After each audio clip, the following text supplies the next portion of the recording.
নমস্কার, আমি doctor Abhik Ghosh. Hernia নিয়ে কথা বলতে গেলে প্রথমেই বলতে পারি যে আমার সামনে একটি পেশেন্ট বসে আছে। পেশেন্ট খুবই ছোট, 4 বছর বয়স। পেশেন্টের হার্নিয়া ধরা পড়েছিল আজ থেকে 5 মাস আগে ধরা পড়েছিল এবং তারপরে উনি আমার কাছে আসেন। 4-5 মাস মেডিসিন খাওয়ার পরে আমরা আজকে লাস্ট পেশেন্টের মা বলছেন আর লাস্ট 1 মাস বোধহয় ওনার হার্নিয়া ধরা পড়েনি বা আর জিনিসটা বেরিয়ে আসেনি। রাইট ইঙ্গুইনাল হার্নিয়া ছিল, ওপর থেকে ফুলে উঠেছিল, ইঙ্গুইনাল এরিয়া থেকে রিজিয়ন থেকে টেস্টিস পর্যন্ত ডান দিক ধরে ফুলে নেমে এসেছিল এবং একটা টেস্টিস অনেকটা বড় হয়ে গেছিল। রাদার পেশেন্ট কিন্তু প্রচুর দৌড়াদৌড়ি করছে, খেলাধুলো করছে।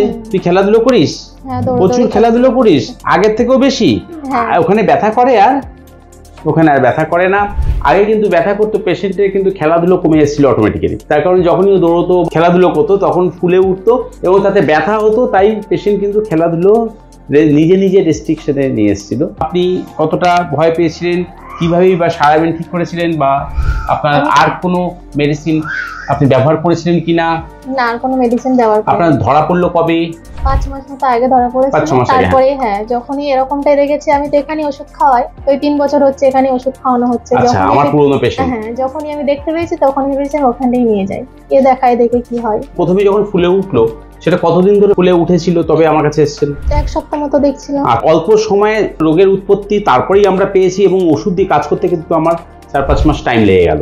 এখনো আপাতত একদমই ঠিক আছে, কিন্তু এই আর্লি স্টেজে আমার বক্তব্য এখানে যে আর্লি স্টেজে যদি ধরা পড়ে তাহলে কিন্তু ওষুধ দিয়ে কাজ করতে খুব মজা, এবং ওষুধ কথা শোনে, ওষুধ কথা বলে। মেডিসিন দিয়ে এই রোগকে কন্ট্রোল করা খুব আর্লি স্টেজে ডিটেকশন হলে বা application of medicine, proper medicine যদি ফার্স্ট স্টেজে আপনার অ্যাপ্লাই করতে পারি তাহলে এত সুন্দর রেজাল্ট পাওয়া যায়। এই পোর্শন থেকে এইভাবে নেমে এসেছিল ইঙ্গুইনাল, রাইট ইঙ্গুইনাল হার্নিয়া। এটা হচ্ছে রাইট ইঙ্গুইনাল হার্নিয়া। যদি আমি দেখি ওপরে করে দুটো টেস্টিস একদম প্লেন লেভেলে আসে। আমরা যখন ফার্স্ট ওষুধ দিয়েছিলাম কিভাবে একে সলভ হতে দেখেছি? প্রথমত বাড়ছিল জিনিসটা, ওষুধ খাওয়ানোর পরে 1 মাস বেড়েছিল, তারপর থেকে আস্তে আস্তে কমছে। তারপর থেকে কমলো কিভাবে বুঝলেন? ও দৌড়ে আসলে যে ফুলে উঠতো?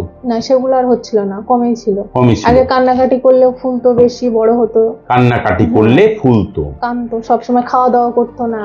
আর আস্তে আস্তে খাওয়া দাওয়া ঠিক করছে, কান্নাটাও বন্ধ হচ্ছে, কি অত অসুবিধা হচ্ছে না।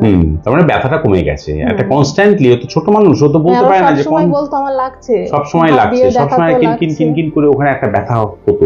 সেটা বলতে পারতো না, শুধু বলতো যে আমার লাগছে। ওটা পিওরলি সার্জিক্যাল কেস। আপনি কোন সার্জনের সঙ্গে কনসাল্ট করেছিলেন? না না, দেখাইনি। যাই হোক, আমরা বলে রাখি এটা তো একটা সার্জিক্যাল কেস, কিন্তু সার্জারি ছাড়াও আর্লি স্টেজে ডিটেকশন যদি হয় বা প্রপার ইনিশিয়েটিভ নেওয়া যায়, হোমিওপ্যাথির কাছ থেকে হেল্প পাওয়া যায়, তাহলে কিন্তু এরকম সুন্দর রেজাল্ট আশা করা যায়। তারপর ম্যাক্সিমাম ক্ষেত্রেই আমরা এরকমই রেজাল্ট আশা করি। এখানে রেস্ট্রিকশন কোনো কাজেই আসবে না। আমরা যদি বলি যে একটা বড় মানুষের ক্ষেত্রে কি বলা হয় যে আপনি ওয়েট লিফটিং করবেন না, আপনি সাইকেল চালাবেন না, রেস্ট নিতে হবে।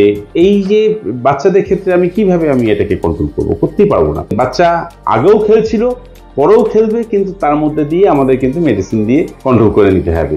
আমরা চেষ্টা করব যে এই ভালো থাকাটা যাতে অনেকদিন ভালো থাকে বা পুরোপুরি সেরে যায়, তার জন্য যে ওষুধ দিয়ে আমরা ঠিক করতে পেরেছি সেই ওষুধের হাই পাওয়ার চার্জ করে জিনিসটাকে এন্ড করতে চাই। তার জন্য মাসখানেক আরও টাইম দিতে হবে।